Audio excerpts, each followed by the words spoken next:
Hey guys, what's up? It's Paul from paul-irvin.com here, and I wanted to make a video to show you the new message editor that Aweber has introduced recently. Now I'm not going to spend too much time on this. I'm going to try and keep this as short as possible, but if you look at what's on the screen just now, we have the old, what was the old interface for creating emails.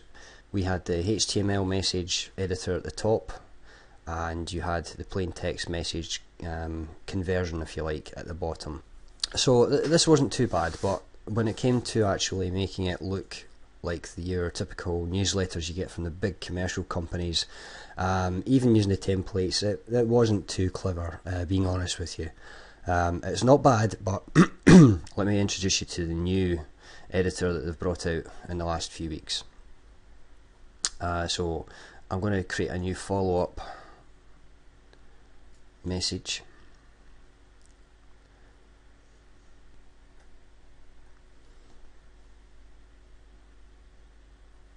Okay, so here's the new interface. Now I'm not going to go into every single detail. This is not what this video is about. This video is about showing you the difference in the outcome between the old editor and the new editor. So you've got the top line where you put your subject. So we'll just leave that with insert your subject here, because I'm not actually focusing on that. What I am focusing on is this editor down the bottom. Now it gives you an overview of how to use the block editor. It is effectively a drag and drop system where you can pull different elements onto the editor, which is this box here. But the easiest way and the quickest way, I would have to say, is if you click on templates, and there's a whole range of new templates that have been added. You can pick whichever one you want to use. You'll notice at the bottom that there's different buttons to change the colour scheme as well, which is really good for matching up to your business colours if you want to. The template that I use is actually called Perspective, and it's this one here. And you've got 4 different colours that you can use. So let's just take this blue one.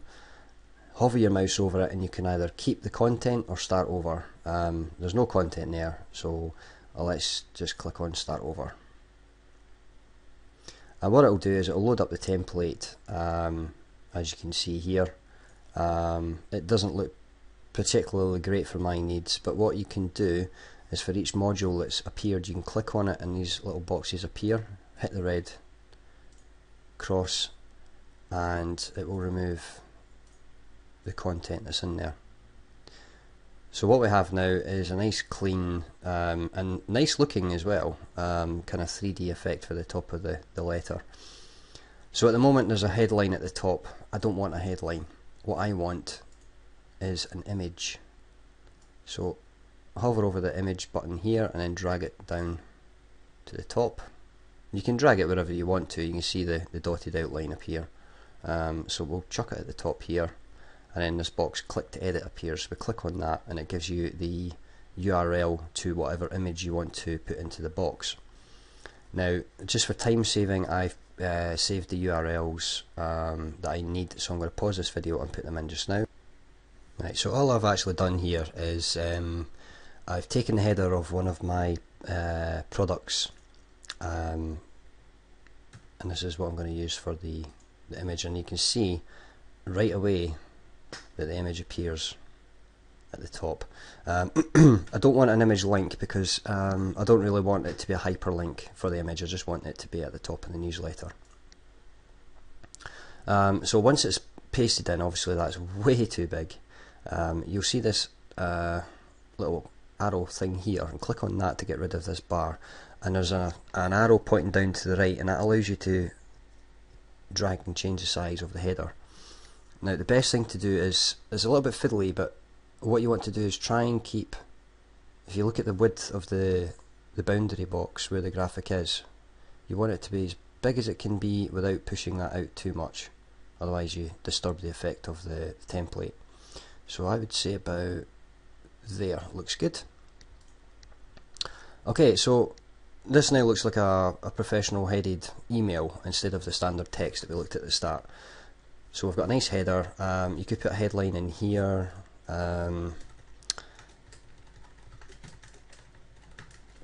and you click off that, so that can be that.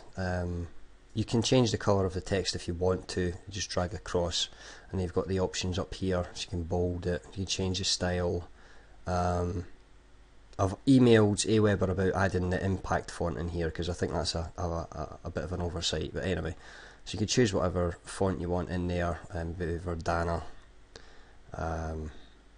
change the size, etc. The colour is this one here, and it's the RGB selector where you can change the hue, change the colour to whatever you want it to be. So I'm not sure if that works on that blue background, not so much, so let's just change that back to white.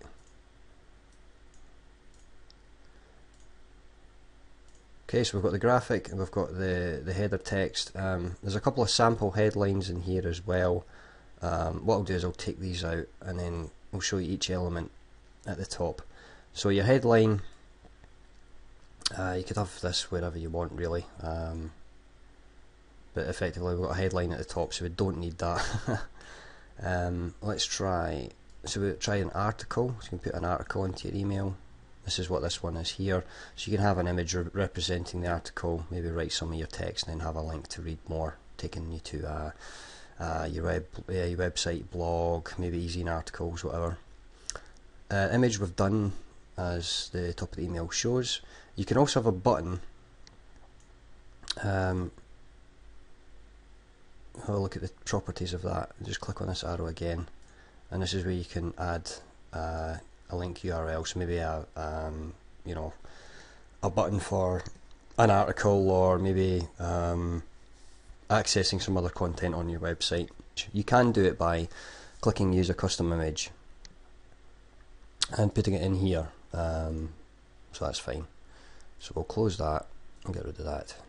Next one up is the follow me. Now you have to have Aweber configured for this to work, but you drag this down, and I'll just leave this panel open. So you've got the option of adding a Facebook and a Twitter account. So obviously I've got a few accounts here for the different things I'm involved in. Once you select one, it'll give you the Facebook icon, and then you could choose your Twitter account as well. That's the only two you can put in there just now, but still definitely a lot prettier, if you like, than the standard text labels that we ended up using beforehand. Next up, you've got your product link, and you can see it's got a nice boundary box here. You can put an image in here for your product. The title of the product goes in here, and then a quick description with the price, and obviously the buy now button. So that's cool if your emails are more commercially designed for that kind of thing. Next up, we have a coupon. So you've got your dotted outline here, so that will stick out nicely on an email as well. You can change the text within there. Your logo. Now that just happens to be the angry man who's annoyed with his email that is part of my Inbox Independence product. So that logo is actually pulled from your configuration in the list settings in Aweber. So that this it can be changed, but by default it will use the logo you've configured in your list settings. And signature is the final one, and that just takes that again from the pre-configured setting that you have in Aweber. So you can align that to the left or the middle or whatever you happen to want to do. So as you can see, it's very easy to start building up a very professional looking and content filled email without too much messing about. So I hope you've enjoyed this this video. It's overran quite a bit, but I hope you've learned enough out of it to use the new Aweber editor. Okay, so this is Paul from paul-irvin.com. If you want to check out my website, then I'll put the link at the end of the video, and take care. Thanks very much. Bye bye.